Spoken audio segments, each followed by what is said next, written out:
చదువుకున్నటువంటి కీర్తన. దేవుని కుమారులు దైవములై ఉన్నారు. ఎవరు దేవుని కుమారులు? ఎందరు దేవుని వాక్యము చేత నడిపించబడతారో వారు దేవుని కుమారులు అనబడదు. సహోదరి సహోదరులారా, మిమ్మల్ని ఎవరు నడిపిస్తున్నారు? వాక్యం నడిపిస్తుందా? వాక్యం మిమ్మల్ని నడిపిస్తుందా? వాక్యం మిమ్మల్ని బలపరుస్తుందా? వాక్యం మిమ్మల్ని ధైర్యపరుస్తుందా? వాక్యమే మీకు ఆధారమా? అలా అయితే మీరు దేవుని కుమారుడు, అలా అయితే మీరు దేవుని కుమార్తెలు. దేవుని కుమారులు దైవములై ఉన్నారు. ఎవరైతే దేవుని యొక్క వాక్యం చేత నడిపించబడతారో, దేవుని యొక్క వాక్యం అనే కట్టుబాట్ల మధ్య జీవిస్తారో వారు దేవుని కుమారులు, మరియు వారు దైవములవుతారు. అందుకనే యేసు ప్రభువు చెప్పారు, నాయందు మీరును మీయందు నా మాటలు అనగా నా వాక్యము నిలిచి ఉన్న ఎడల మీకు ఏది ఇష్టమో అడుగుడి. అనగా దేవుడు అధికారాన్ని ఇస్తున్నాడు. తన కుమారులకు కుమార్తెలకు దేవుడు అధికారం ఇస్తున్నాడు. ఏమిస్తున్నాడు అంటే, మీకు ఏది ఇష్టమో అడగండి, మీరు ఏది చేయాలనుకుంటారో అది చేయండి అని దేవుడు తన కుమారులకు కుమార్తెలకు ఆధిపత్యమును అధికారమును ఇస్తా ఉన్నాడు. హల్లెలూయా. మొట్టమొదటి దేవుని కుమారుడైనటువంటి ఆదామునకు దేవుడు సర్వాధికారం ఇచ్చాడు. రెండవ అధ్యాయం చూసినట్లయితే ఆయన తయారు చేసిన సమస్త సృష్టి అంతటి మీదను దేవుడు ఆదామునకు అధికారం ఇచ్చాడు. అధికారం ఇచ్చి ఆ యొక్క ఏదేనులో అతన్ని స్వేచ్ఛగా స్వతంత్రంగా దేవుడు వదిలినప్పుడు ఆదాము ఏం చేశాడంటే, దేవుడిచ్చిన ఆ స్వాతంత్ర్యాన్ని లేకపోతే హక్కును అధికారాన్ని వదులుకున్నాడు, చేజార్చుకున్నాడు. అనగా ఆదాము చేతిలో ఉన్న హక్కు పత్రము అతని చేతిలో నుండి జారిపోయింది. చేతిలో నుండి జారిపోయినప్పుడు అది ఎవరి చేతిలో పడిందంటే సాతాను యొక్క చేతిలో పడింది. ఆదాము చేతిలో ఉన్నటువంటి హక్కు పత్రం, టైటిల్ డీడ్, స్వాత్య పత్రం, ఆ అధికారాన్ని అంతటిని ఆదాము చేతిలో నుండి జారిపోయినప్పుడు సాతానుడు హస్తగతం చేసుకున్నాడు, సాతానుడు స్వాధీనం చేసుకున్నాడు. మనం దారిలో వెళ్ళిపోయేటప్పుడు మన ప్రయాణంలో మన బ్యాగో మన పర్సో ఏదో జార విడుచుకుంటాం, ఏ ఫోనో విడుచుకుంటాం. కానీ దొరికిన వ్యక్తిది అది అతని సొంతం అవుతుందా? అతని చేతిలో ఉన్నంత మాత్రాన అది సొంతం కాదు. కానీ అది దాని గురించి వాకప్ చేయనంత వరకు, దాని గురించి ఎవరు ఎంక్వైరీ చేయనంత వరకు, దానిని ఎవరు గుర్తించినంత వరకు అది నాదిగానే అతడు భావిస్తాడు. అలాగే సాతాను చేతిలో ఉన్న దేవుడిచ్చిన అధికార పత్రాన్ని కూడా సాతానుడు ఏమనుకున్నాడంటే, ఇది నాదే, ఈ అధికారం నాదే, ఈ స్వాస్థ్యం నాదే, ఈ ఆస్తి నాదే అనుకుని వాడు జీవిస్తున్న సమయంలో దేవుడు చూశాడు. దేవుడు పరలోకములో చూసి దేవుడు తన కుమారునికి ఇచ్చిన హక్కు పత్రము ఇప్పుడు ఎవరి చేతిలో ఉంది? సాతాను చేతిలో ఉంది. ఇప్పుడు ఏం చేయాలి? ఇప్పుడు దాన్ని విడిపించాలి. మీకు అర్థం అవడం కోసం ఒక మాట చెప్తా. మన సంఘంలో ఒక అమ్మగారు ఉండేది. ఆ అమ్మగారు ఏం చేసిందంటే, తన కుమారుడికి మంచి బైక్ ఒకటి కొనిచ్చింది. చక్కగా తిరుగుతున్నాడు కొడుకు అనుకుని ఆనందించేది, మురిసిపోయేది. ఒక రోజున బండి కనపడకుండా పోయింది. ఏమైంది? తాకట్టు పెట్టాడు. ఇంటికి దేనితో రావాలో తెలుసా?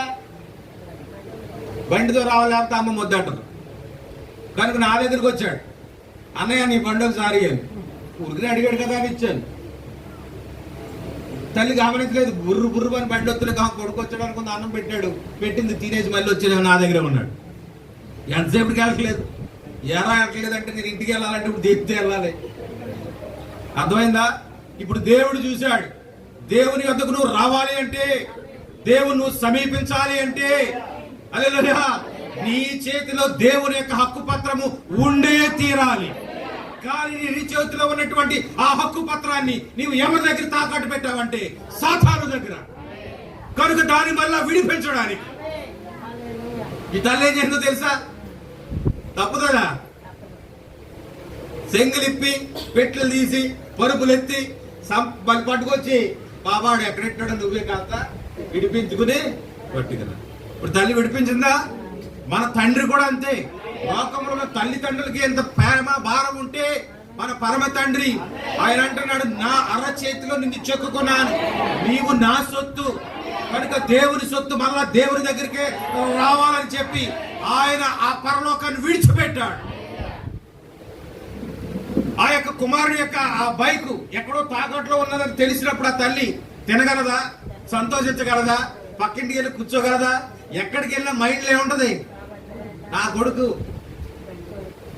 తన హక్కును ఎక్కడో పెట్టాడు, అది ఏదో రకంగా తేవాలి. పిన్నే 10,000 ఉంటే పిన్నే వచ్చి నేను ఇస్తాను, డ్వాక్రా వచ్చినప్పుడు ఇస్తాను 10,000. నువ్వేం చేస్తావు? నువ్వు విడిపించే వరకు నిద్రపోతావా? నిద్రపోవు. దేవుడు కూడా ఆయన అక్కడ ఉండి ఆదాము చేతిలో హక్కు పత్రం లేదని ఆయన తెలుసుకున్నప్పుడు ఆయనే దిగి వచ్చాడు, సింహాసనం వదిలాడు, ఆ యొక్క మహిమను వదిలాడు, ఆయన శరీరంలోకి వచ్చాడు. ఎందుకో తెలుసా? ఆ సాతాను చేతిలో ఉన్న హక్కు పత్రం ఇప్పుడు విడిపించాలి అంటే వాడు అంత తేలిగ్గా దాన్ని వదలడు. ఇది నాకు దొరికింది, దొరికినంత రాని నేను ఇవ్వను, నా నుండి నీకు హక్కు పత్రం ఇవ్వాలి అంటే నువ్వేం చేయాలో తెలుసా? మరణించాలి. నాకు రక్తము తప్ప ఇంకేమి ఇచ్చినా గాని ఈ హక్కుని నేను తిరిగి ఇవ్వనన్నాడు. ఎవరొస్తున్నారు? అర్థమవుతుందా? కనుక దేవుడు ఏం చేశాడో తెలుసా? సరే, నాకు ఏంటి ముఖ్యమో తెలుసా? నా ప్రాణము కంటే కూడా తన స్నేహితుడి కొరకు ప్రాణము పెట్టి వారి కంటే ఎక్కువైన స్నేహితుడు మరొకడు లేడు. హల్లెలూయా. కనుక దేవుడు ఏం చేశాడంటే శరీరంలోకి వచ్చి, నీకు రక్తమే కదా కావాల్సింది, అవసరమైతే నా స్థానాన్ని కూడా నేను వదులుకుంటున్నా, ఇదిగో శరీరంలోకి వస్తున్నా, సిలువరెక్కుతా, శ్రమ అనుభవిస్తా, రక్తము చిందిస్తా, నా బిడ్డను నేను విడిపించుకుంటా. ఆ విధంగా ఆదాము కోల్పోయిన ఆ హక్కు పత్రాన్ని యేసుక్రీస్తు వారు తన చేత పట్టుకుని ఆయన మరలా ఆయన సింహాసనంలోకి వెళ్ళిపోయాడు. ఇప్పుడు అధికార పత్రం, హక్కు పత్రం ఎవరి దగ్గర ఉంది? యేసుక్రీస్తు దగ్గర ఉంది. హల్లెలూయా. కానీ అది ఎవరి కొరకు దేవుడు రాశాడు? ఆ వీలునామా దేవుడు ఎవరి కోసం రాశాడు? నా కొరకని అంటారేమని చెప్తున్నాను. అనండి, ఇప్పుడైనా నీ కొరకు హక్కు పత్రం రాశాడని నమ్ముతున్నావా? అయితే ఆమె చెప్పగలరా? కనుక ఇప్పుడు క్రీస్తు చేతిలో ఉన్న హక్కు పత్రం, మొదటి కుమారుడు ఆదాము చేజార్చుకున్నాడు, కడపటి కుమారుడు, కడపటి ఆదాము యేసుక్రీస్తు దానిని విడిపించాడు. మీరు దైవములు. ఎక్కడన్నా మాట ఇప్పుడు చదువుకున్న అధ్యాయంలో ఉంటుంది, మీరు దైవములని, మీరందరూ సర్వోన్నతుని దేవుని కుమారులని నేనే సెలవిచ్చి ఉన్నాను. యోహాను సువార్త 10:34 త్వరగా చదవండి. మీరు దైవములని నేనే సెలవిచ్చి ఉన్నాను. ఎక్కడ సెలవిచ్చాడు ఆయన? 82వ కీర్తనలో మీరు దైవములనియు 6వ వచనం, మీరందరూ సర్వోన్నతుని దేవుని కుమారులనియు నేనే సెలవిచ్చి ఉన్నాను. దొరికిందా? అందుకు యేసు మీరు దైవములని నేనంటినని ఈ ధర్మశాస్త్రములో రాయబడి ఉండలేదా? మీకు అర్థం అవడానికి కోసం ఒక విషయం చెప్తాను. దేవుడు సర్వాధికారాన్ని ఆదాముకి ఇచ్చినప్పుడు ఆదాము సింహమును గర్జించాడు, పక్షులను తన ఆధీనంలోకి తీసుకున్నాడు, చెట్లను తన ఆధీనంలోకి తీసుకున్నాడు. సమస్త ప్రకృతి ఆదాము మాటకు లోబడింది. ఎప్పుడైతే హక్కుపత్రం జార విడుచుకున్నాడో ప్రకృతి ఆదాముకు వ్యతిరేకంగా మారిపోయింది. ఆదాము ఎప్పుడైతే పతనమయ్యాడో, హక్కుపత్రం జార విడుచుకున్నాడో, ఇప్పుడు ఏమైంది? సృష్టిలో ఉన్న ప్రతి జంతువు శత్రువే, ప్రతి పక్షి శత్రువే. కానీ దేవుడు వాటి ఆధీనంలో వాటిని ఉంచకపోయినట్లయితే ఏం జరుగుతుందో తెలుసా? అవన్నీ మన కొంప ముంచుతాయి. భూమిలో తేళ్లు ఉన్నాయి, నమ్ముతారా? కానీ వాటిని అక్కడ ఉండాలని అక్కడ ఉంచాడు ఆయన. ఒక్కసారి ఆజ్ఞాపించాడంటే కొన్ని వేల జీరులు ఉంటాయి, మనకు కనపడవు. అవునా? అప్పుడప్పుడు ఉంటాయని రుజువు చేయడానికి దేవుడు ఏం చేస్తున్నాడు తెలుసా? చూపిస్తున్నాడు. మొన్న మిడతలు వచ్చాయా? అప్పుడప్పుడు ఈసుళ్ళని వస్తుంటాయి వర్షం వచ్చినప్పుడు. ఎక్కడుంటాయి ఎన్ని విన్నాళ్ళను? భూమిలో ఉన్నా ఎక్కడున్నా దేవుడు వాటికి అధికారం ఇవ్వనంత వరకు అవి బయటికి రావు. తేళ్లున్నాయి, కప్పలున్నాయి, మిడతల కంట గుర్రపు తలకాయలు వస్తాయంట. ఒక్కొక్కటి గుడితే శ్రీరామ అమ్మాయి బాబాయ్ అంటా ఉంటా. నీకు వైద్యం దొరకదు, ఏ వ్యాక్సిన్ వేసినా అది తగ్గదు. కనుక ఎంత క్రూరమైన శత్రువు ఎక్కడ ఉన్నాడో తెలుసా? మన చుట్టూ ఉన్నాడు. కానీ దేవుడు ఆజ్ఞాపించట్లేదు అంతే. చాలా జాగ్రత్తగా ఉండాలి. అందుకే ఎప్పుడు మిమ్మల్ని మీరు దేవుని యొక్క కాపుదలకు మీరు అప్పగించుకోవాలి. నా జీవితంలో ప్రభువా నీ చిత్తానికి నేను లోబడుచున్నా, నన్ను నీకు సమర్పించుకుంటున్నాను అని మనము దేవునికి ప్రార్థించాలి. సరే, మొదటి కుమారుడయ్యాడు, రెండవ కుమారుడయ్యాడు. దేవుడు తన బిడ్డలను అనగా దేవుని యొక్క వాక్యము చేత నడిపించబడే జనులను దేవుడు ఎవరితో పోలుస్తున్నాడంటే తన కుమారులతో, తన కుమార్తెలతో పోలుస్తూ ఉన్నాడు. కనుక ఎప్పుడైతే ఈ యొక్క మానవుని యొక్క చేతిలో ఉండే హక్కుపత్రం జారిపోయిందో, సృష్టి వ్యతిరేకమైపోయినప్పుడు మానవుని యొక్క రూపం కూడా మారిపోయింది, మానవుని యొక్క స్థితిగతులు మారిపోయాయి. సృష్టి మానవునికి లోబడటం లేదు. కానీ రెండవ కుమారుడు భూమి మీదకి వచ్చినప్పుడు దేవుని నామానికి మహిమ కలుగును గాక. ఆయన సముద్రాన్ని గద్దించాడు. ఈయన దేవుని కుమారుడు కాడా? ఆయన నీటిని గద్దించాడు, ఆయన దయ్యములను గద్దించాడు, ఆయన తుఫానును గద్దించాడు, ఆయన లాజరును గద్దించాడు. సమాధి ఆయన మాటకు లోబడి దారిచ్చేసింది. అవునా కాదా? ఎవరు ఈ కార్యాలన్నీ చేసింది? ఎవరు? దేవుని కుమారుడు. ఎందుకు ఆయన ఇవన్నీ చేశాడంటే, మీరు నా మాట విని మీ హృదయంలో నా మాట ఉంచుకొని నా మాట చొప్పున మీరు జరిగిస్తే, మీ యందు నా మాటలను నిలిచి ఉన్న ఎడల మీరు నాలో నిలబడి, మన వారిని చెప్పుకున్నాం, ఫలిస్తే ఏం జరుగుతుంది? మీరు నాలో ఫలిస్తే ఏం జరుగుతుంది అంటే, నాలో ఉన్న జీవము మీలోకి వచ్చి మీరు నాలో ఉన్న శక్తిని మీరు పొందుకొని మీరు పలికితే కార్యాలు. ఇప్పుడు ఆదాము పలకగలడా? పలికడం దేవుడు ఎరుగు. దాక్కుంటున్నాడు. అంజూర పాకు కచ్చలములుగా చేసుకొని దాక్కున్నాడా లేదా? దాక్కున్నాడు. హల్లెలూయా. ఇప్పుడు మూడవ కుమారుడు చూద్దామా? నిర్గమకాండము 7వ అధ్యాయం 1వ వచనం. కాగా యెహోవా మోషేతో ఇట్లా నేను, ఇదిగో నిన్ను ఫరోకు దేవునిగా నియమించి తిని, నీ అన్న అహరోను నీకు ప్రవక్తగా ఉండరు. చాలండి, గమనించండి ప్రియులారా. వాక్యం, దేవుని యొక్క వాక్యం ఎవరి దగ్గరకు వస్తుందో వారు దేవుని కుమారుడు. దేవుని యొక్క వాక్యం అనగా దేవుడు ఆ యొక్క హోరేబు కొండలో ఆ మండుచున్న పొదలోకి దిగి వచ్చి ఆ మోషేకు ఆ మాట ఇచ్చాడు. అంతేకాదు తన శక్తిని, తన యొక్క ప్రభావాన్ని వాగ్దానం ఇచ్చాడు. కనుక ఇప్పుడు దేవుని మాట చేత అతడు నడిపించబడతా ఉన్నాడు. ఎన్నాళ్ళు తన సొంత జ్ఞానం చేత నడిపించబడ్డాడు. అది మన వారమే చెప్పాను. అతడు తన యొక్క ప్రజలను ఎలా నడిపించాలి, విడిపించాలి అనుకున్నాడంటే తన జ్ఞానము చేత అతడు ఫెయిల్ అయిపోయాడు. ఇప్పుడు ఎదురు చూస్తా ఉన్నాడు. దేవుని వాక్కు వచ్చింది. ఆ వెలుగులో దేవుడు మాట్లాడి దేవుని యొక్క శక్తిని, ప్రభావాన్ని అతను ఇచ్చాడు. సంపూర్ణంగా దేవునికి లోబడ్డాడు. ఇప్పుడు దేవునికి లోబడిన తర్వాత అతడు సంపూర్ణంగా దేవునికి ఐక్యమైనప్పుడు దేవుని ఆత్మ అతనిలోకి వచ్చి ఇప్పుడు ఆ వాక్యం అతను నడిపిస్తా ఉంది. ఇప్పుడు అతను దేవుని కుమారుడు. ఇదిగో దేవుడు స్వయంగా తన నోటితో మాట్లాడుతున్నాడు. ఐగుప్తు దేశానికి నేను నిన్ను దేవునిగా నియమించుతాను. సంతోషంగా లేదా? ఎక్కడి మోసే దేవుడు ఎక్కడికి తీసుకొస్తున్నాడు తెలుసా? ఐగుప్తు దేశానికి నిన్ను దేవునిగా నియమిస్తాను అన్నాడా? నో నో నో నో, నియమించాను. I appointed you as a god. దేవుడు ఎలాగ నియమించాడండి మనల్ని అంటే మోసేని దేవునిగా ఉన్నాడా? దేవునిగా ఉన్నాడా? దేవుని కుమారుడిగా ఉన్నాడా? ఐగుప్తులో మోసే పలికితే కప్పలు వచ్చాయి, మోసే పలికితే మిడతలు వచ్చాయి, మోసే పలికితే వడగండ్ల వర్షం కురిపించింది, మోసే పలికితే సమస్తము జరిగాయి. దేవుని కుమారుని యొక్క హృదయంలో దేవుని యొక్క వాక్యం ఉన్నాం. నా యందు మీరును, మీ యందు నా మాటలను నిలిచి ఉన్నాడా? ఏది అడుగుతారు? కప్పను అడుగుతావా? నేను కప్పలను ఇస్తా. పాములను అడుగుతావా? నేను పాములను ఇస్తా. దేవుని నామానికి మహిమ కలుగును. దేవుడు మోషేని ఐగుప్తు దేశానికి ఎలా నిర్ణయించాడో తెలుసా? దేవునిగా.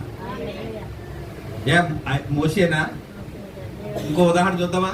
ఆదికాండము 45వ అధ్యాయం 8వ వచనం. ఆదికాండం 45:8. కాబట్టి దేవుడే గాని ఇదిగో మన వారం చదువుకున్నాం.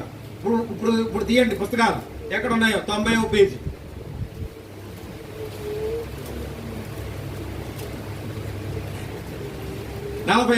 ఆదికాండములో దేవునికి స్తోత్రం కలుగును గాక. ఇప్పుడు 8వ వచనం చదవండి. ఫరోకు నిన్ను తండ్రిగాను అతని ఇంటి వారికి నిన్ను ప్రభు అనగా దేవునిగాను ఐగుప్తు దేశమంతటి మీద ఏలికగాను నియమించెను. ఇప్పుడు యోసేపు ఐగుప్తు దేశంలో మోషే అయిపోయాడు. మోషే ఇంకా రాలేదు అప్పటికి. ముందు యోసేపు గురించి చెప్పుకోవాలి. అసలు మనం యోసేపు ఇప్పుడు ఐగుప్తు ఇంటిలో ఎలా ఉన్నాడు? ఐగుప్తులో ఫరో రాజుకి తండ్రిగా ఉన్నాడంట. ఆయన వయసు ఎక్కడ, ఈయన వయసు ఎక్కడ? హల్లెలూయా, దేవునికి స్తోత్రం చెప్తామా? ఎవరు దేవుని యొక్క వాక్యం చేత నడిపించబడతారో వారు దైవములు. ఎవరి ముఖంలో దైవం కనబడుతుందో, ఎవరి హృదయంలో దేవుడు ఉంటాడో చిన్న పెద్ద తారతమ్యం ఉండదు. హల్లెలూయా, నాకంటే పెద్దవారు ఉన్నారు ఇక్కడ, కానీ ఏమంటారో తెలుసా? తండ్రి అని పిలవడం లేదా? ఈ యొక్క అపాయింట్మెంట్ ఎవరిది? ఈ అపాయింట్మెంట్ ఎవరిది? సంఘములో నిన్ను ఎలా నియమించాను? తండ్రిగా. ఇప్పుడు యోసేపు ఐగుప్తు దేశంలో ఫరోకి నిన్ను తండ్రిగాను, ఐగుప్తు దేశానికి నిన్ను ప్రభువుగాను, ఏలికగాను అనగా పాలించేవాడే ప్రభు, ఆయనే దేవుడు. హల్లెలూయా. ఎక్కడి నుంచి వచ్చాడు? వీళ్ళు రియలైజ్ అవుతా ఉన్నారు, అయ్యో మనం అమ్మేసిన మన తమ్ముడే ఇప్పుడు ఏ స్థానంలో ఉన్నాడు? రాజు స్థానంలో ఉన్నాడు. మొత్తం దేశం ఆయన చేతిలో ఉంది. ఆయనకున్న అధికారం బట్టి వాళ్ళు ఏమైనా చేయొచ్చు, చెరసాల్లో వేయచ్చు, శిక్ష విధించవచ్చు, అవసరమైతే జీవితాంతం కూడా వాళ్ళ జైలులో పెట్టవచ్చు. కానీ యోసేపు ఆ పని చేయలేదు. ఏమన్నాడు తెలుసా? మీరు నన్ను అమ్మేశారని మీరు బాధపడదు. అది మీరు అమ్మేశారని బాధపడుతున్నారని, మీరు అమ్మేశారని బాధపడవద్దు. మీరు అమ్మేటట్లుగా దేవుడు చేశాడు కనుక మీరు అమ్మేస్తే నేను ఇక్కడికి వచ్చాను, నా కథ అయిపోదని మీరు అనుకున్నారు. కానీ కాదు, నన్ను దేవుడు ఎక్కడి వరకు నడిపించాడంటే అదే చెప్పారు, నా కాళ్ళను లేడి కాళ్ళ వలెను చేస్తాడు. అంతేకాదు కానీ ఉన్నత స్థలములను మిమ్మల్ని నడిపిస్తాడు. ఈ సంవత్సరంలో మనకిచ్చిన దేవుని మొట్టమొదటి వాక్యం నమ్ముతున్నారా? మోకాళ్ళ నొప్పులు అండి, మోకాళ్ళ నొప్పులు బాబయ్య, మోకాళ్ళ నొప్పులేనా? ఏంటి ఊరికి అలా చెప్తారు మీరు? ఎక్కడ ఎక్కుతారు? మెట్లెక్కి 3 మెట్లు ఎక్కి ఇక్కడ చచ్చిగా రాలేకపోతున్నాం, ఉన్నత స్థాయిలో ఎక్కుతావా? ఈ శరీరం కాదు మనం చెప్పాను, ఈ శరీరం తెరవతనం దురిపెట్టి వెళ్ళాలి. అవునా? రోజు సబ్బు పెట్టి రంగులేసి, మనం చెప్పాను కదా, రంగులేసి నువ్వు ఎంత గుత్తాపు చేసినా దీన్ని ఎక్కడ వదలాలో తెలుసా? తెర అయిపోతుంది. కానీ తెర అవతలకి వెళ్ళేది ఏంటి తెలుసా? నీ లోపల ఉన్న అంతరంగ వాడిని తయారు చేయాలి, వాడికి బ్యాకప్ వేయాలి, వాడికి ఆభరణాలు అద్దాలి. హల్లెలూయా, దేవునికి స్తోత్రం. కనుక ఐగుప్తు దేశంలో యోసేపు ఎలా ఉన్నాడు? ఫరోకు తండ్రిగాను తన ఇంటి వారందరికీ ప్రభువుగా. పట్టుకున్నారా? ఇప్పుడు మోషే దగ్గరికి వద్దాం. మోషే కూడా అదే ఐగుప్తు దేశానికి దేవుడుగా ఉన్నాడు. కనుక దేవుని మాట మారదు. దేవుని మాట మారదని చెప్పడానికి కారణం ఏంటంటే ఆయన నిన్న నేడు నిరంతరము ఒకే రీతిగా ఉన్నవాడు. ఆయనలో మార్పు లేదు. మోషేతో ఉన్న దేవుడు, యోసేపుతో ఉన్న దేవుడు, అబ్రహాముతో ఉన్న దేవుడు, యాకోబుతో ఉన్న దేవుడు నేడు నీతోను నాతోనూ ఉన్నాడు. వాళ్ళకి అదృశ్యుడిగా ఉన్నాడేమో కానీ నీకు నీ హృదయంలోనే ఉండి ఆయన నిన్ను నడిపిస్తున్నాడు. అలా 3 నేర్చుకున్నా. యేసుక్రీస్తు వారు అంటారు మత్తయి సువార్త 28:18 వచ్చింది. మన వారు నేర్చుకున్న రాత్రి కూడా విన్నారు మీరు. పరలోకమందును భూలోకమందును సర్వాధికారము నాకు ఇయ్యబడి ఉంది. ఆయనకి ఎక్కడి నుంచి వచ్చింది? తండ్రి ఇచ్చాడు. హల్లెలూయా. ఆయన అధికారంతో కిందకు వచ్చాడు. ఓ ఆదామా, నీవు నీ చేతుల అధికారం ఉన్నప్పుడు నువ్వు ఎలాగ ఏదేలో ఉన్నావో దేవుడు ఇంకా మనం చెప్పారు కదా, ఇంకా పరిపూర్ణమైన చిత్తము నెరవేర్చక ముందే ఆదాము పట్ల ఆదాము ఏమైపోయాడో తెలుసా? తప్పిపోయాడు. కానీ దేవుడు పరిపూర్ణంగా తన చిత్తాన్ని నీ జీవితంలో నెరవేర్చినప్పుడు నీ జీవితం ఎలా ఉంటుందో తెలుసా? ఇదిగో ఇప్పుడు నువ్వు పలుకు, దారిచ్చేస్తావు. నువ్వు పలుకు, కార్యాలు చూస్తావు. నువ్వు పలుకు. ఎడారిలో దేవదూతల ఆహారం ఇచ్చే పోషించిన దేవుడు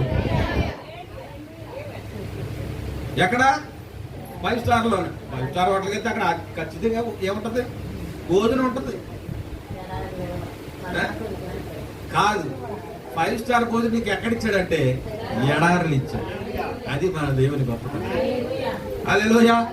కనుక దేవుడు అంటున్నాడు, సర్వాధికారం నాకు ఇవ్వబడి ఉన్నది. ఆ అధికారం చేతే లాజరు లే అన్నాడు.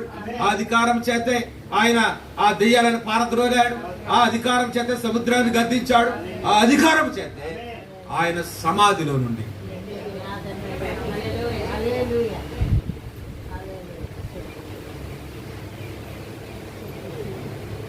కనుక ఇప్పుడు ఆ అధికారం ఎవరికి ఇస్తున్నాడు?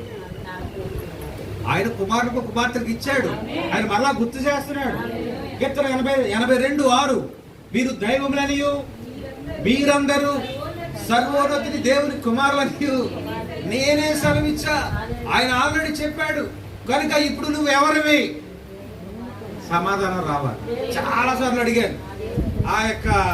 ఆ చర్చలో కూడా నేను ఇజ్రాయెల్ నుంచి వచ్చినప్పుడు చేసే ప్రసంగం గుర్తుందా? బుద్ధి కలిగిన కన్యక గురించి అప్పుడు కూడా చెప్పాను నేను, నువ్వు ఎవరివి? నువ్వు ఎవరివి? నాగభూషణ్ గారు అబ్బాయివా? No, I am the son of God. జీవం గల దేవుని కుమారుడు. మరి ఏ గుణ లక్షణాలు ఉన్నాయా? నువ్వు దేవుని కుమారుడు అని రూమ్ గురించి చెప్తున్నావు, కానీ దేవుని జీవం నీలో ఉందా? ఆదాముకు తెలియక దాన్ని పోగొట్టుకున్నాడు. కానీ నువ్వు మరో ఆదాము అవ్వద్దు. నువ్వు మరో ఆదాము అవ్వకూడదని ఆయన కలవరి శిలువలో ఆయన రక్తాన్ని చిందించి ఆ హక్కు పత్రాన్ని మరలా ఆయన మనకిచ్చాడు. హల్లెలూయా. జయించు వారికి ఏమిస్తానన్నాడు? నాతో పాటు నా సింహాసనం మీద కూర్చోండి. దాని అర్థం ఏంటి? ఎవడైతే జయిస్తాడో వానికి నేను అధికారం ఇస్తాను. ఏ అధికారం? ఆయనకి ఏ అధికారం ఉందో అధికారాన్ని ఆయనకి ఇచ్చి ఆయన పక్కన ఉంటాడు. అర్థం అవడం కోసం యోసేపుకు ఫరో సర్వాధికారం ఇచ్చి ఫరో కేవలం అక్కడ కూర్చున్నాడు అంతే. అధికారం ఎవరిది? అర్థమవుతుందా? ఇప్పుడు యోసేపు జీవితం, ఇప్పుడు వద్దాం సంఘకాలంలోకి. ఇప్పుడు యోసేపు జీవితం ఎవరిని రిప్రజెంట్ చేస్తుంది? మొన్న ద్రాక్షవల్లి ఎవరిని రిప్రజెంట్ చేసింది? ఇశ్రాయేలును. ఈవేళ యోసేపు జీవితం. అందుకే చెప్తున్నాను, దేవుని ప్రణాళికలో దేవుని చిత్తములో ఉన్నవారు ఈ భూమి మీద ఉద్భవించినప్పుడు వారి యొక్క పూర్తి బాధ్యత దేవుడు తీసుకుంటాడు. మోషే తన జన్మ ఎంతో కష్టమైనది, కఠినమైన శాస్త్రం ఉన్నప్పుడు మోషే తల్లి మోషేను కన్నది. అందరిలాగే మోషేని నైలు నదిలో పడవేయాలి. కానీ దేవుడు ఆమెకు ఆలోచన ఇచ్చి ఒక జమ్మి పెట్టి చేసి ఆ జమ్మి పెట్టెలో పెట్టి నీటిలో వదిలింది. ఆ నీటిలో వదిలినప్పుడు ఆ యొక్క జమ్మి పెట్టి ఆ నైలు నదిలో అలాగా ఆ గాలి వాటానికి అలా వెళ్ళిపోతూ ఉంది. ఆ యొక్క పెట్టిని ఎవరు వెంబడిస్తున్నారో తెలుసా? మొసళ్ళు వెంబడిస్తున్నాయి. ఆ మొసళ్లకు అందులో మనిషి ఉన్నాడనే జాడ తెలియకుండా కీలు పూసి ఎంత జ్ఞానం దేవుడిస్తాడు. ఓ నువ్వు దేవుని అడుగు. జ్ఞానం ఎవరివ్వాలి? చాలా మంది ప్రార్థన పడుతున్నారు, నాకు జ్ఞాపకం ఉండలేదు అన్నయ్య, ప్రార్థన చేయి, దేవుడు ఇస్తాడు నీకు. ఇదిగో అంటున్నాడు, నీవు నా మాట వింటే నీ యందు నా మాటను నిలిచి ఉన్నాడలా, నీవు నా యందు నీవు నిలిచి ఉన్నాడలా, నీకే అది ఇష్టం అడుగు. జ్ఞానం ఏంటి? జిల్లా కలెక్టర్ అవ్వాలి ప్రభు అని ప్రార్థన చేయి. మీ ఆలోచన ఇప్పుడు ఉన్నతంగా ఉండాలి. చిన్న కాదు, గేట్ కాపర్ కాదు, సెక్యూరిటీ గార్డు కాదు, ఉన్నతంగా ఆలోచించండి విద్యార్థులు. దేవుడు మిమ్మల్ని ఉన్నతంగా ఆశీర్వదించాడు. ఇప్పుడు ఉండమట్టుకే ఉన్నాడు రాజు, కానీ అధికారం ఎవరిది? యోసేపు. దేవునికి స్తోత్రం. కనుక యోసేపు ఎవరిని రిప్రజెంట్ చేస్తున్నాడంటే దేవుని యొక్క స్వరూపాన్ని అతడు ఇక్కడ చూపిస్తా ఉన్నాడు, నమూనాగా చూపిస్తా ఉన్నాడు, నీడగా, నమూనాగా. హల్లెలూయా. ఇప్పుడు మోషేని ఏమైనా చేయగలిగిందా? నైలు నదిలో పడిన ఆ మోషే ఏమైపోయాడు? అక్కడ వదిలి తల్లి ప్రార్థన చేస్తుంది. తల్లి ప్రార్థన చేస్తుంది, వదిలేసి ఊరుకోలేదు. ఫోన్లు ఎంతకాలం కాదు, నా కళ్ళ ముందు చూసుకున్నారు. ఫోన్లు ఎక్కడితో ఇంకా నేను ఇది పెంచలేదు. ఈ కేకలు నేను అదుపు చేయలేకపోతున్నాను, ఈ అల్లరి నేను అదుపు చేయలేకపోతున్నాను. ఎవడన్నా సైనికుడు విన్నాడు అనుకో, ఆడిని ఎంతకాలం దాచినట్టు నన్ను కూడా తీసుకెళ్ళి జైలు పెట్టింటాను. కానీ ఇప్పుడు ఆడిని వదిలేశాను అనుకో, ఆడితోటే పోతుంది, నేను క్షేమంగా ఉంటాను. ఆడు ఇంకా మించిన ఇంట్లోకి ఏమవుతుంది? నీ కుమారుడు కుమార్తెలు అల్లరి ఇంతగా మించింది అనుకో, అంటే ఈవేళకి నీకు తెలిసిన దానికి మించింది అనుకో, అవసరమైతే వాడి కోసం నువ్వు కూడా జైలుకి వెళ్ళాల్సి ఉంటుంది. కనుక అప్పుడు నువ్వేం చేయాలా? యాక మీద ఏం చేసింది అదే చేయాలి. వాడిని నైలు నదిలో వదిలింది. నైలు నదులు ఏమన్నా తెలుసా? మొసళ్ళు తినేయచ్చు, కానీ ఆమె విశ్వాసం ప్రార్థిస్తూ ఉంది. అవునా కాదా? సోదరి మిరియాం చూస్తా ఉంది, అసలు ఇది ఏం జరుగుతుంది అసలు. మోషే కోసం తన అక్క ఎదురు చూస్తా ఉంది. అయ్యో నా తమ్ముడిని ఏమన్నా, ఒకవేళ సైనికులు చూస్తే నా తమ్ముడిని తీసుకెళ్ళి చంపేస్తారేమో. చూసారా సోదరుడికి అక్కకి ఉన్న సంబంధం. చూడండి, ఆడు నైలు నదిలో ఉన్నప్పుడేమో ఏడిచింది, తినేస్తాయేమో, చంపేస్తారేమో. తమ్ముడి కోసం ప్రార్థన చేయలేదు అనుకుంటున్నారా?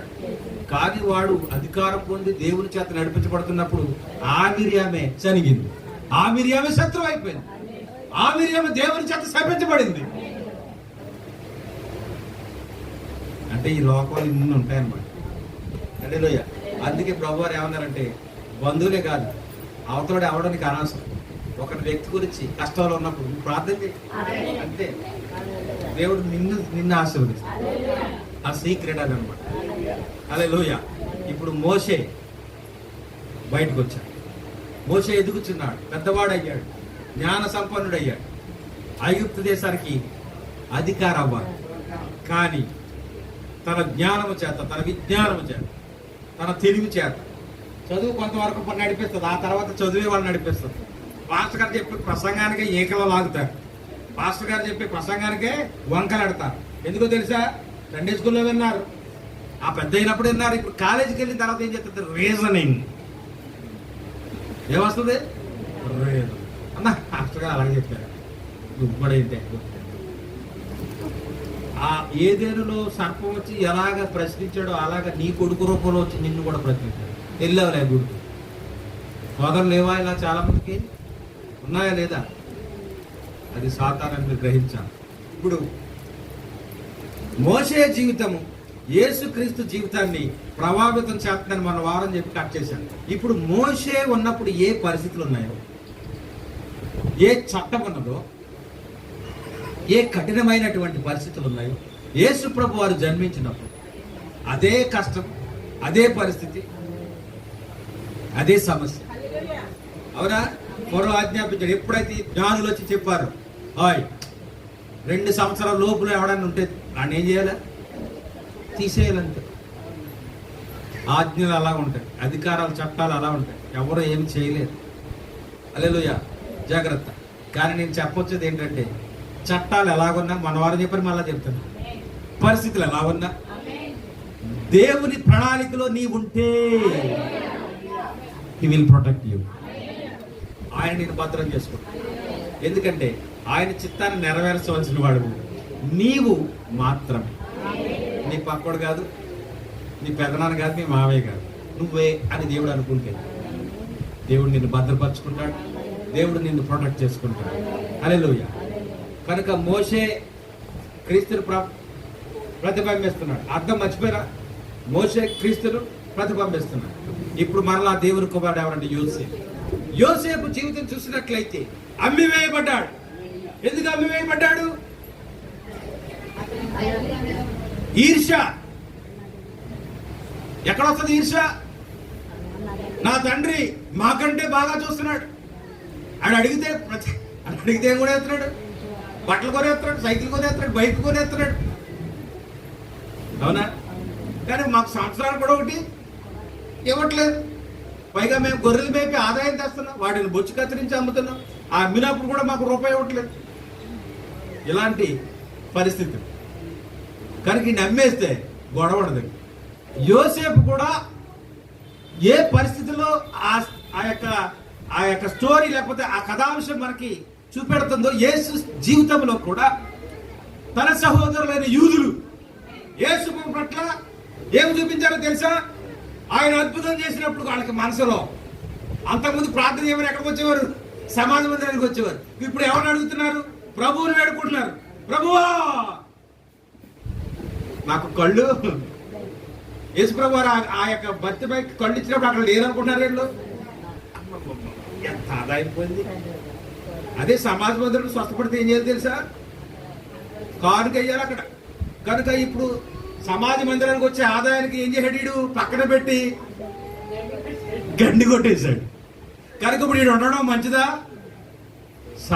శాస్త్ర పరిచయం ఈసిపడలేదా? కానీ యేసు ప్రభు ఎంత మంచోడో తెలుసా? ప్రభువా నేను స్వస్థపడ్డానంటే అయితే నువ్వు సమాజ మందిరానికి వెళ్ళి కానుకేయనివాడు. నీ ఆదాయానికి అక్కడ గండి కొట్టలేదు. ఎంత ప్రేమమయుడు ఆయన! దేవుని ప్రేమను లేదా దేవుని వాగ్దానాన్ని ఎలా నెరవేర్చున్నాడో నువ్వు గమనించుకో.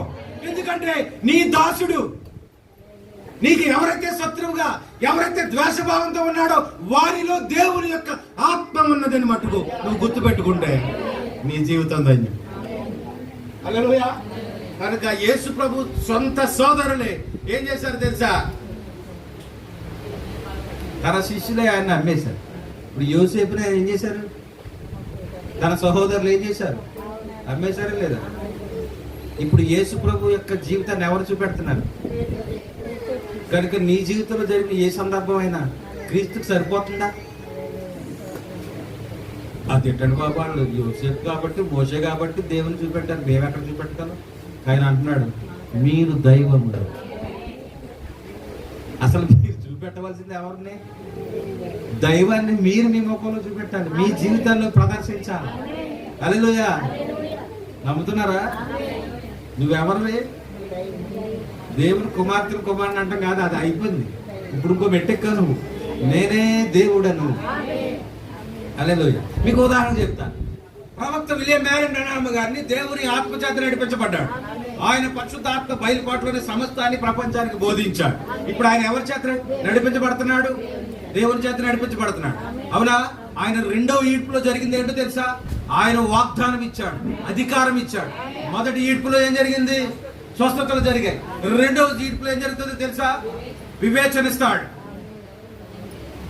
అవునా? దేవుడు తన దైవముగా ఆయన నడిపించడం అంటే ఎలాంటి సందేహం లేదు. అలాగే బ్రహ్మ గారు దేవుడు అని గుర్తుపెట్టుకోకుండా మనము దైవాన్ని చూపించాలంటే ఆ స్థానాన్ని మనం తీసుకోకూడదు. ఆ గౌరవం తీసుకోవాలి తప్ప, దైవజనులని గౌరవం తీసుకోవాలి తప్ప, దైవం అంటే ఇంక అయిపోయింది నీ బతుకు అక్కడతో. జాగ్రత్త. అప్పుడు రోజున ఆయన మాట్లాడాడు. వాక్యం ఉంది కదా ప్రభువా, ఉంది, మరి నువ్వు దాన్ని వాడు అన్నాడు ఆయన. అంటే మీకు అర్థమయ్యే భాషలో చెప్తున్నాను. వాక్యం ఉంది, వాడు అన్నాడు. ఏముంది వాక్యం? నా యందు మీరును, మీ యందు నా మాట నిలిచిన ఏది ఇష్టమో అడగండి. ఆలోచించాడు ఆయన. పొద్దున్న నుంచి వేటాడాను గారు ఒక్క ఉడత కూడా. ఎందుకంటే ఆ ఉడతలు వచ్చే ప్లేస్ కాదు. ఇక్కడ ఉడతరమ్మంటే వస్తుందా? తోటలకు వెళ్ళి ఉడత చూద్దామంటే ఏదో చెట్టు మీద కనపడుతుంది. లేని చోట పలకాల. ప్రభువా నాకు ఉడత కావాలన్నాడు. అంతే. ప్రదర్శన వచ్చింది ఆ ఉడత. మళ్ళా పలుకు మరొక ఉడత, మళ్ళా పలుకు మరొక ఉడత. ఇప్పుడు ఆయన ఎవరిని ప్రదర్శిస్తున్నాడు అక్కడ? దేవుని యొక్క శక్తి. మోషే ఎవరి యొక్క శక్తిని అతడు అక్కడ ప్రభావితం చేశాడు, అదే శక్తిని అక్కడ ప్రభావితం చేస్తున్నాడు. దేవుడు ఏమన్నాడంటే, ఐగుప్తుకు నిన్ను ప్రభువుగాను తండ్రిగా, ఐగుప్తు దేశానికి నిన్ను దేవునిగా నియమించుతాను అన్నాడు. ఈ కాలానికి దేవునిగా నియమించిన ఒక వ్యక్తి ఉన్నాడు. ఆయనే మన ప్రవక్త. ఆయన పలకగానే ఉడతలు వచ్చాయి. ఆయన పలకగానే చనిపోయిన చేప సైతం జీవం పొంది ఈనుగుడ్డు వెళ్ళిపోయి. ఆ ఫిన్లాండ్ లో ఒక బాలుడు ఆ రోడ్డు దాడుతున్నప్పుడు యాక్సిడెంట్ లో 2 బాలులు యాక్సిడెంట్ గురైపోయారు. ఒక బాలుడు చనిపోయాడు. ప్రవక్త ముందే దర్శనం చూశాడా లేదా? కరెక్ట్ గా అక్కడికి వెళ్ళేసరికి పరిశుద్ధాత్మ మాట్లాడుతున్నాడు. ఇప్పుడు నీ సమయం వచ్చింది. Now it is your time. Pray. ఆయన ప్రార్థించాడు. బాలుడు బ్రతికాడు. హల్లెలూయా. అంటే బ్రహ్మ గారి గురించి చెప్పి ఆహా ఊహ అనుకోవడం కదా, నిన్ను అంటున్నాడు ఆయన. నిన్ను ఎలాగ అపాయింట్ చేసుకున్నారో తెలుసా? దైవము. ఆనందంగా లేదా? నేను గాబ్రియలేండి, నాకు చదువు లేదండి అంటాడు మాట్లాడితే. వదిలే అన్ని చెత్త. కానీ నువ్వు దైవం. ఉదాహరణ చెప్తా, ఉదాహరణ చెప్పకపోతే నాకు ఇష్టం ఉండదు. ఆ చిన్న బిడ్డ ఎక్కడ చెప్తారో మీరు వెళ్ళిపోవాలి అక్కడికి. ఎక్కడ ఉంది? నయమాన్ ఇంట్లో పని మనిషిగా చేస్తా ఉంది. పని మనిషికి విలువ ఉంటుందా? పైగా ఎక్కడ?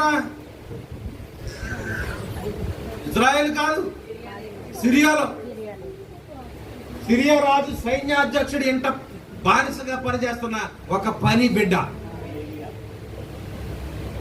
అంతేనా? కానీ ఆ ఇంటికి షీ వాజ్ ద క్వీన్. నేనంట ఆమె ఆ ఇంటికి రాలేదు. ఎందుకో తెలుసా?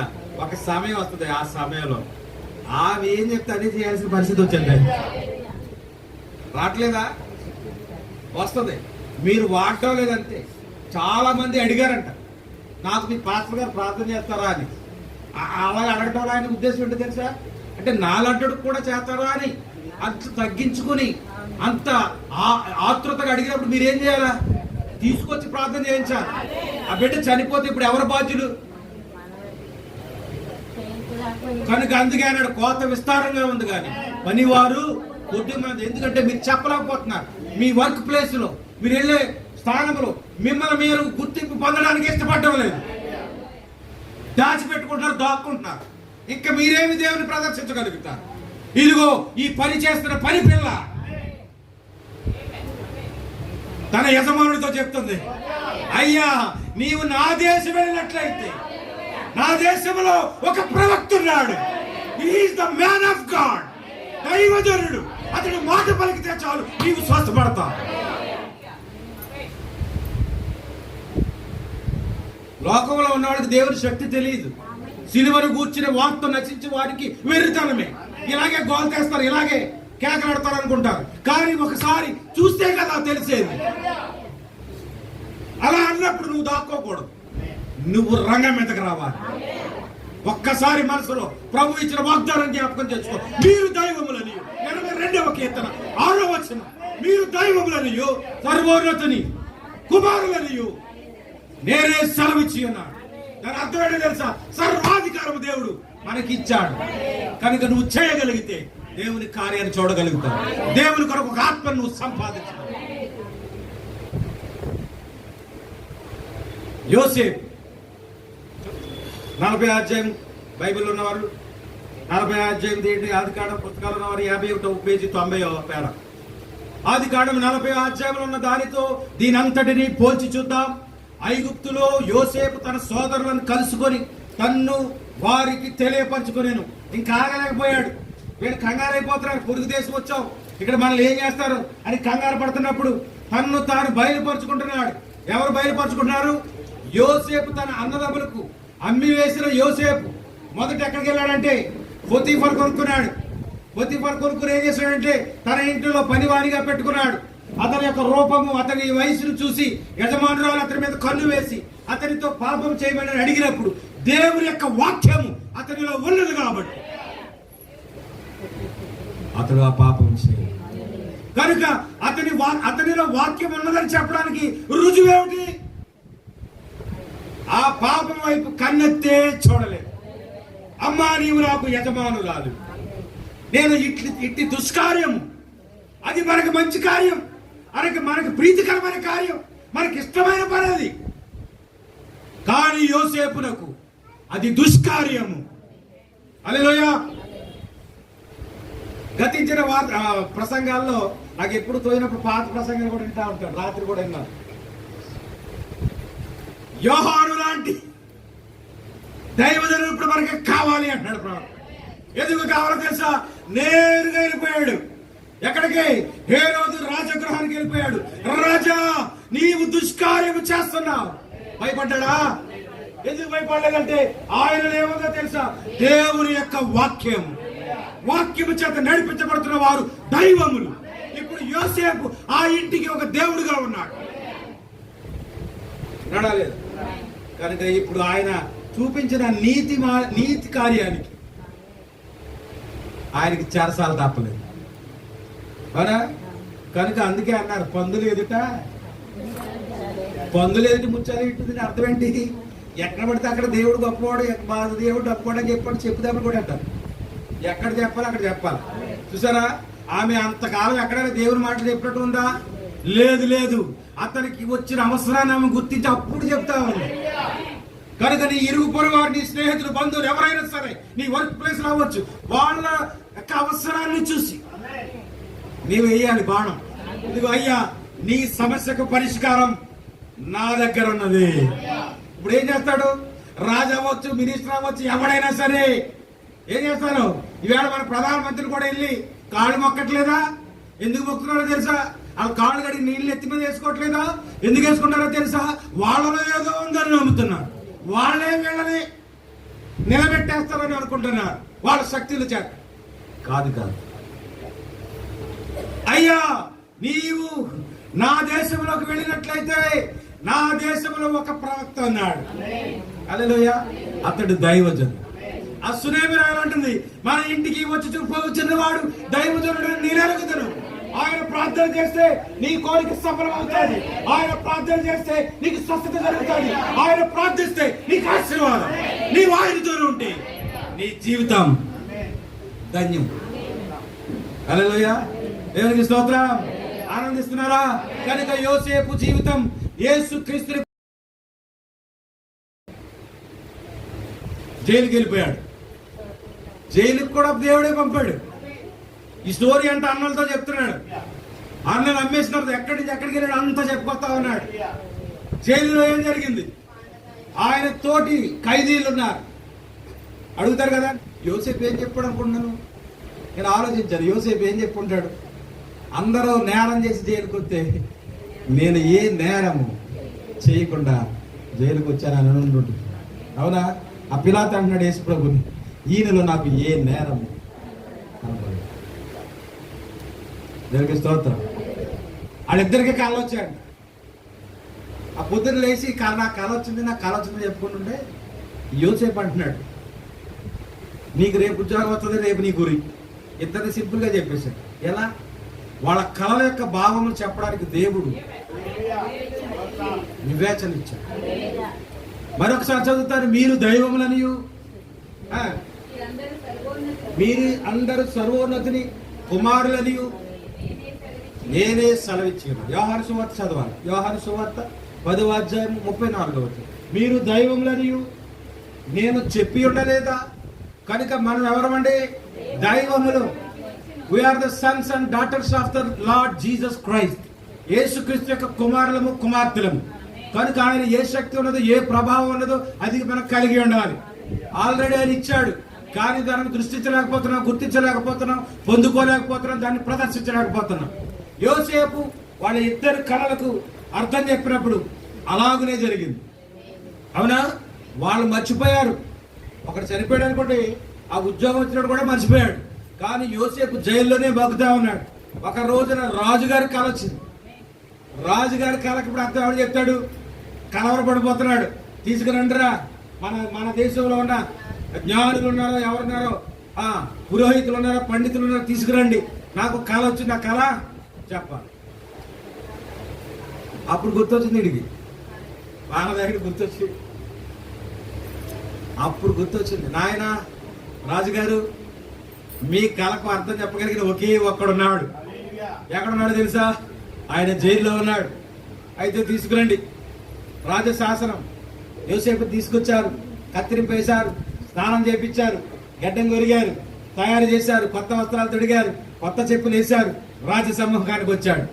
రాజా నీ కళ ఏంటో చెప్పమన్నాడు. కళ చెప్పాడు, కళకు భావం చెప్పాడు. ఇదిగో 7 సంవత్సరాలు ఈ దేశంలో కరువు రాబోతోంది. 7 సంవత్సరాల కరువుకు ముందు 7 సంవత్సరాలు విస్తారమైన పంట పండుతుంది.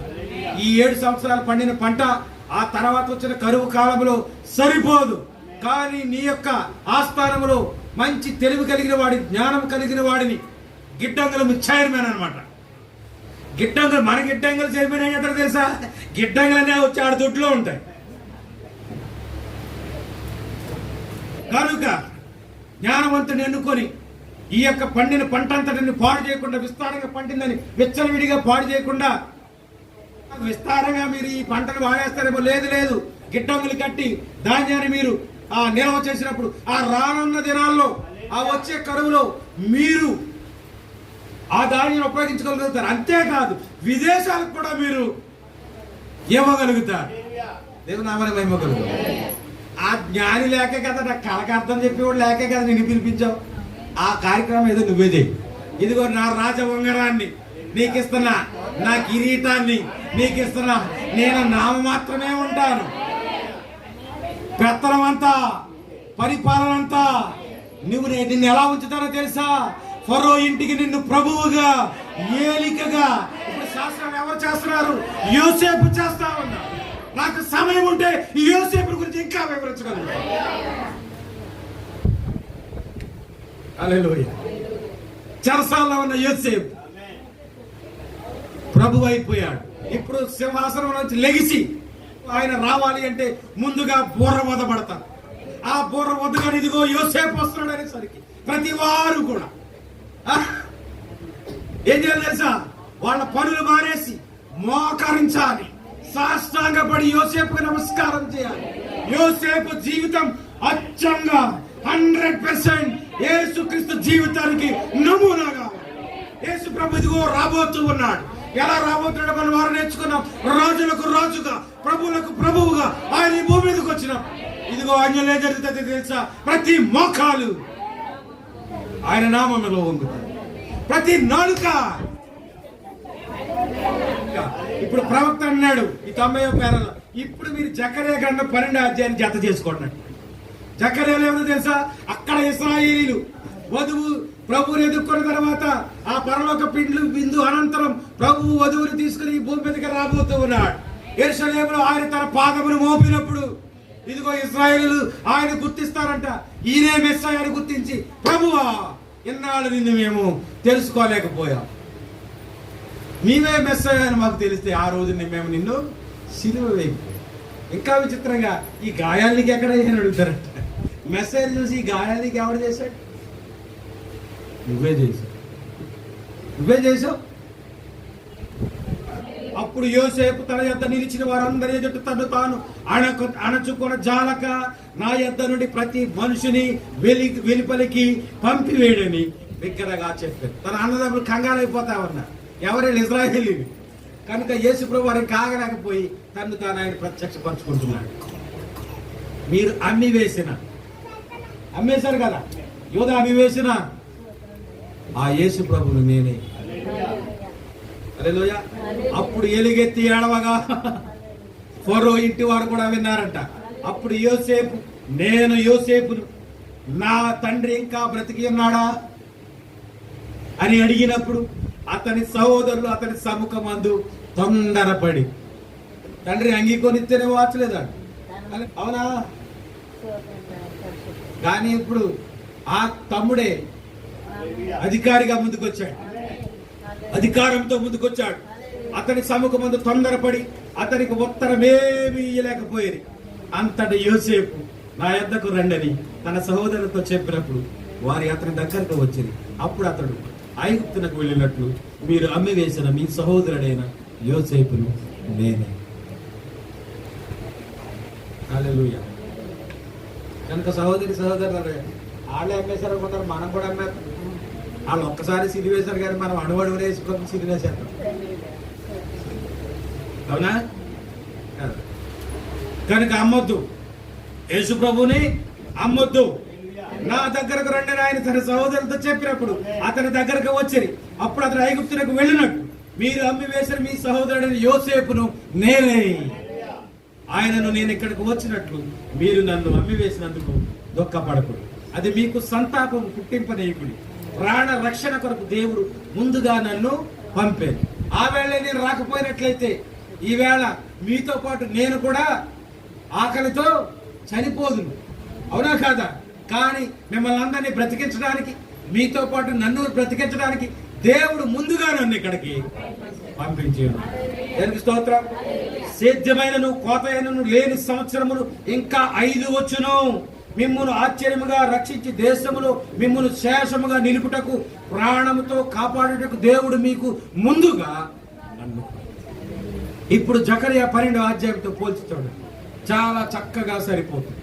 ఈ రెండింటిని మనం కలిసి చేర్చిన ఎడల అది చక్కగా సరిపోదు. యోసేపు చాలా చిన్నవాడిగా ఉన్నప్పటి నుండి తన అన్నలచే ద్వేషింపబడెను. మొట్టమొదటిది యోసేపు అన్నలతో ద్వేషింపబడ్డాను. యేసుక్రీస్తు వారు కూడా తన సహోదరులతో ద్వేషించబడ్డాడు. ఎందువలన అతడు తన అన్నలచే ద్వేషించబడెను? అతడు ఆత్మ సంబంధి గనుకనే.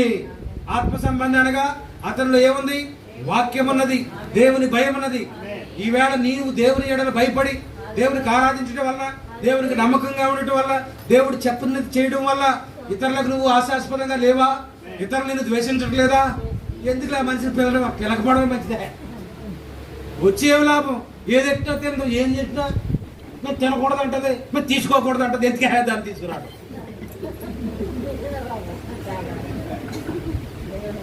లేదా? అలాంటప్పుడు బాధపడద్దు. నీవు ఆత్మ సంబంధివి కనుక పావురానికి కాకులతో. దేవునికి స్తోత్రం. అతడు అనుకోకుండానే దర్శనములను చూసే, కానీ వాటికి భావమును చెప్పినది అతనిలో ఉండెను. తనలో ఉన్న దానిని కాకుండా మరి దేనిని అతడు వెల్లడించలేదు. కాబట్టి కారణం లేకుండానే అతను అన్నలు అతనిని ద్వేషించారు. కానీ అతడు తన తండ్రికి ప్రియమైన వాడు. లోకము నిన్ను ద్వేషించవచ్చు, లోకము నిన్ను అపహసించవచ్చు, లోకము నిన్ను దగ్గరికి కూడా రానివ్వకపోవచ్చు. కానీ తండ్రికి నువ్వు ప్రియమైన వాడవు. మన పరమ తండ్రికి, మన ప్రభువునకు మనము ప్రియమైన వారిగా ఉంటే చాలు. అందుకే వాక్యం అనేది, నీవు నాకుండగా లోకములు ఏది నాకు అక్కర్లేదు. చక్కగా ఆటో మీద రాసుకోవడానికి కాదు వాక్యాలు, అది నీ జీవితంలో అనుభవపూర్వకంగా నీవు పలకగలిగిన స్థితిలో నీవు ఉండాలి. చెప్పగలుగుతావు అన్ని సందర్భాల్లో, ప్రభువా నీవు కొన్నావయ్యా. కాబట్టి కారణం లేకుండానే అతని అన్నలు అతన్ని ద్వేషించిరి. కానీ అతడు తన తండ్రికి ప్రియమైన వాడు. అతని తండ్రి ఒక ప్రవక్త కనుక దానిని అర్థము చేసుకుని క్రీస్తుకు పరిపూర్ణ మాదిరిగా అతడు ఉన్నాడు. దేవుడు యేసేపు ఎలా ఉన్నాడు? క్రీస్తునకు పరిపూర్ణమైన మాదిరి. ఇప్పుడు మనం కూడా అలాగే ఉండాలి, పరిపూర్ణమైన మాదిరిగా. క్రీస్తు రూపము ఇదిగో ఇక్కడ ఉన్నది. పరిపూర్ణమైన రూపం ఎలా ఉంటుందో ఇక్కడ ఉన్నది. పరిపూర్ణ మానవుని యొక్క సారూప్యం. చివరి మాట చదువుకుందాం వద్ద. రోమా పత్రిక 8వ అధ్యాయము 19వ వచనం చెప్పి ముగించుకుందాం. చదువమ్మా. దేవుని కుమారుల ప్రత్యక్షత కొరకు సృష్టి మిగుల ఆశతో తేరి చూచుచు కనిపెట్టుచున్నది. దేవుని కుమారుల ప్రత్యక్షత కొరకు ఇప్పుడు సృష్టి ఎదురు చూస్తుందంట. ఇందాక చెప్పుకున్నాం కదా, ఫస్ట్ మ్యాన్. ఎవరు ఫస్ట్ మ్యాన్? అయ్యా ఫస్ట్ మ్యాన్ ఎవరు? ఇప్పుడు ఫస్ట్ మ్యాన్ ఎవరు? సృష్టిలో మొదటి మనిషి ఎవరు? ఆదాము. ఆదాము ఎవరు? దేవుని కుమారుడు. పట్టుకోవాలి. ఆదాము దేవుని కుమారుడు. ఈ దేవుని కుమారుడు దేవుడిచ్చిన అధికారాన్ని వదిలేసుకున్నాడని చెప్పాం. మరి ప్రారంభం చివరిలోకి తీసుకురాకుండా వాక్యాన్ని ముగించకూడదు, అర్థం ఉండదు. ఏం చెప్పాడు మీ పాస్టర్ గారు? ఎత్తుకుంటాడు కానీ నన్ను కూడా అంటారు. మరి ఏం ఎత్తుకుంటాడో అది మళ్ళీ ముగించడం అంటారు కదా. ఆ ఛాన్స్ నేను మీకెందుకు ఇస్తాను? హల్లెలూయా. ఇప్పుడు ఆదాము చేతిలోంచి పడిపోయిన హక్కు పత్రాన్ని మరలా ఆదాముకి ఇవ్వడానికి అలా ఇచ్చినప్పుడు ఏమవుతుందంటే అతడు పరిపూర్ణమైన దేవుని యొక్క సారూప్యంలోకి వస్తాడు. అనగా ఆదాము చెప్పితే కార్యాలు జరిగినట్లుగా దేవుని కుమారుడు పలికితే కార్యాలు జరిగే రోజు అదే మనుష్య కుమారుడు యొక్క దినములు. ఈ కార్యం జరగటానికి ఎవరు ఆసక్తితో ఎదురు చూస్తున్నారంట? సృష్టి. నీ కనబడుతున్న ఈ చెట్లు చేమలు వాటి రూపం ఇది కాదు. దేవుడు వాటిని మార్చాడు. ప్రసంగ పాటలు ఎంతవరకు వెళ్తాయంటే దేవుడు సాతాను యొక్క రూపాన్ని మార్చాడు, అంతవరకే వాళ్ళు చెప్పగలుగుతారు. కానీ ఆత్మ నీలో ఉంటే ఆ వివేచనకి వచ్చి దేవుడు దేని మార్చాడు నువ్వు చూడగలుగుతావు. దేవుడు సృష్టినే మార్చాడు, మనిషికి వ్యతిరేకం. దేవుడు సృష్టించిన సృష్టిలో ముళ్ళు లేవు. దేవుడు సృష్టించిన సృష్టిలో రోగము లేదు, క్రిములు లేవు, బ్యాక్టీరియా లేదు. ఇంకా ఏమన్నా మొన్న వచ్చింది రోగం, ఏంటది మర్చిపోయినప్పుడు రోగం పేరే మర్చిపోయి. కరోనా లేదు, కానీ సృష్టి దాని కొరకు ఎదురు చూస్తున్నాను. దేని కొరకు? కరోనా లేని ఏదేని కొరకు. అవునా? ఆదాము మొదట్లో ఎలా ఉండేవాడు, ఆ మొదటి ఆదాము కొరకు ఎదురు చూస్తున్నారండి. ఎందుకు ఎదురు చూస్తున్నారంటే ఆదాము మొదటి ఆదాముగా మారితేనే కానీ ఈ సృష్టికి విడుదల లేదు. దేవుడు ఎంత కఠినడు చూసారా? నా కుమారుడు నా రూపం వచ్చేంత వరకు మీరు బందిఖానాలో ఉండాలి.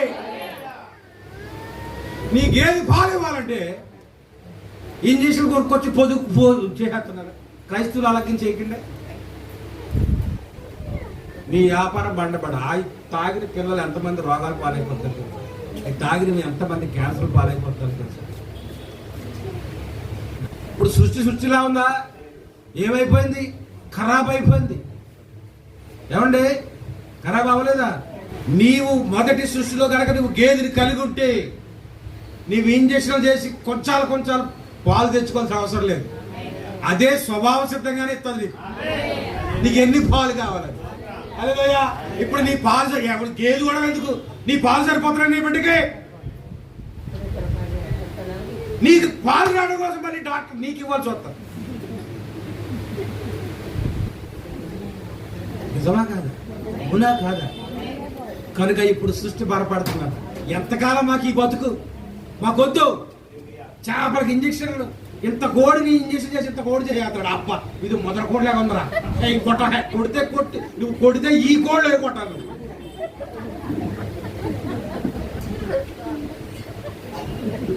రోగాలు రాకపోతే హల్లెలూయా. కనుక సృష్టి ఏం చెప్తున్నాడు? వాక్యం చదవమ్మా. దేవుని కుమారుల ప్రత్యక్షత కొరకు. ఎవరు దేవుని కుమారులు? ఇందాక చెప్పించారు నీ చేత, మీరే. కనుక ఎవరి కోసం చూస్తుంది సృష్టి? నీ కోసమే, నా కోసమే ఎదురు చూస్తామంది. ఎందుకంటే నీవు దేవుని యొక్క సారూప్యంలోకి రావాలి. పైన కనబడుతుంది పరిశుద్ధాత్మ అనగా ప్రేమ. ఎలా తెలుస్తుందండి మరి నేను దేవుని రూపంలో ఆలోచించినట్టు? నీ క్రియలను బట్టి, నీ సారూప్యాన్ని బట్టి, నీ విధానాన్ని బట్టి, నీ సాధుత్వాన్ని బట్టి, నీ మృదుత్వాన్ని బట్టి. సాధువైనట్టు, మృదువైనట్టు, గుణము అనే అక్షరాలంకారం. అక్షయ అలంకారం అంటే ఆ అలంకారం ఎవడో తీసేయలేడు. ఎందుకు ఎవరైనా చెప్తానంటే నాకు ఇష్టం. నువ్వు వేసుకున్న రంగు పెళ్లికి వచ్చిన తర్వాత నువ్వేం చేస్తావు తెలుసా? అర్థం వచ్చింది మనకి స్పాంజ్ పెట్టి, దూదికి రాలేదు, స్పాంజ్ పెట్టి గొరుగ్గా ఉంటేనే కానీ ఆ రంగు పోదు. అవునా? కానీ దేవుడిచ్చిన గుణం ఉంది చూసారా, అది చెరిగిపోదు. అది నేను ఎవడు తీసివేయలేడు. గుణము అనే అక్షరాలంకారము, దాన్ని సంపాదించుకో. ఇప్పుడు చదువు. దేవుని కుమారుల ప్రత్యక్షత కొరకు సృష్టి మిగిలిన ఆశతో దేని చూచుచు కనిపెట్టుచున్నది. వర్తమాన విశ్వాసులు బట్టి పట్టవలసిన రెఫరెన్స్ ఇది. ఇందాక మీరు దైవములని 82 కీర్తన 6వ వచనం, యోహాను సువార్త 10:34 వచనం, మీరు దైవములని నేను చెప్పి ఉండలేదా? కనుక ఈ మధ్యాహ్న కాలంలో మరొక్కసారి పరిశుద్ధాత్ముడు మీరెవరో గుర్తు చేస్తా ఉన్నాడు. చెప్తారా మరొక్కసారి? మీరెవరు? అందరికి కలిపి అడుగుతున్నారు. మీరెవరు? దైవం కుమారులు అంటారేమనుకున్నాడు అందరూ. దైవములని నమ్ముతున్నారా? ఆ గుర్తింపు పొందాలా?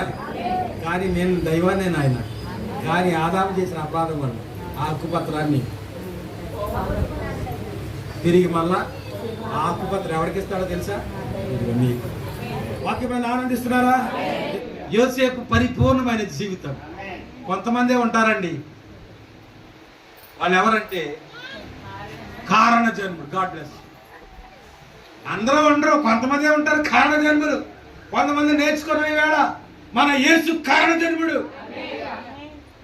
మోషే కారణ జన్ముడు, యోసేపు కారణ జన్ముడు, ప్రభు అయిన యేసుక్రీస్తు వారు కారణ జన్ముడు, విలియం మ్యారీ బ్రహ్మ్ గారు ఈ కాలానికి ఆయన ఒక కారణ జన్ముడు. ఆ తర్వాత కారణ జన్ముడు నీవేనా? అయితే నీ పట్ల ప్రభువులకు ఒక ఉద్దేశం అన్నది. దేవునికి నీ పట్ల ఒక ప్రణాళిక ఉన్నది. నిన్ను ఆయన భద్రపరుచుకున్నాడు. మోషేను ఎలా భద్రపరుచుకున్నాడు, మోషేను ఎలా దీవించాడు, దేవుని ఎలా హెచ్చించాడు, ఎలా నడిపించాడో అదే ప్రణాళిక నీ పట్ల కూడా దేవునికి ఉంటుంది. కనుక మనం పరిపూర్ణంగా దేవునికి సమర్పించుకొని ఆయన వాక్యాన్ని మన హృదయంలోకి చేర్చుకుంటే ఎందరూ దేవుని యొక్క వాక్యం చేత నడిపించబడతారు. All of them are gods. వాళ్ళందరూ దైవాలే.